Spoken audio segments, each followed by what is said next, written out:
आप सभी को जय मसीह की द बाइबल पोर्शन में आपका स्वागत है। हमारा आज का वचन है न्यायों की पुस्तक 21वां अध्याय वचन 13 से 25।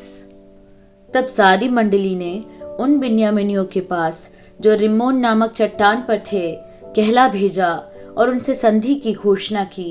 तब बिन्यामीन उसी समय लौट गए और उनको वे स्त्रियां दी गई जो गिलादी यावेश की स्त्रियों में से जीवित छोड़ी गई थी, तो भी वे उनके लिए थोड़ी थी।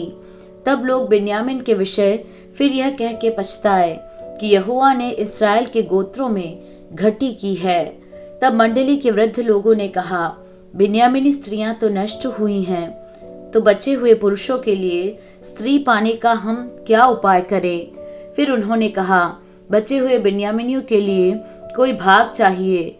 ऐसा न हो कि इस्राएल में से एक गोत्र मिट जाए, परंतु हम तो अपनी किसी बेटी का उनसे विवाह नहीं कर सकते, क्योंकि इस्राएलियों ने यह कहकर शपथ खाई है कि शापित हो वह जो किसी बिन्यामीनी से अपनी लड़की का विवाह करे। फिर उन्होंने कहा, सुनो, शीलो जो बेतेल के उत्तर की ओर और उस सड़क के पूर्व की ओर है जो बेतेल से शकेन को चली गई है और लबोना के दक्षिण की ओर है, उसमें प्रतिवर्ष यहोवा का एक पर्व माना जाता है। और उन्होंने बिन्यामीनियों को यह आज्ञा दी, तुम जाकर दाख की बारियों के बीच घात लगाए बैठे रहो और देखते रहो, और यदि शीलो की लड़कियां नाचने को निकले तो तुम दाख की बारियों से निकलकर शीलो की लड़कियों में से अपनी अपनी स्त्री को पकड़कर बिन्यामीन के देश को चले जाना।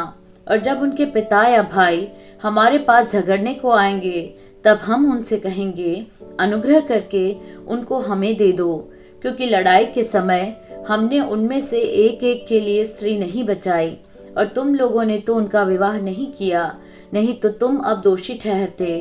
तब बिन्यामीनियों ने ऐसा ही किया, अर्थात उन्होंने अपनी गिनती के अनुसार उन नाचने वालियों में से पकड़कर स्त्रियां ले ली। तब अपने भाग को लौट गए और नगरों को बसाकर उनमें रहने लगे। उसी समय इस्राएली भी वहां से चलकर अपने अपने गोत्रों और अपने अपने घराने को गए, और वहां से वे अपने अपने निज भाग को गए। उन दिनों में इस्राएलियों का कोई राजा न था, जिसको जो ठीक जान पड़ता था वही वह करता था।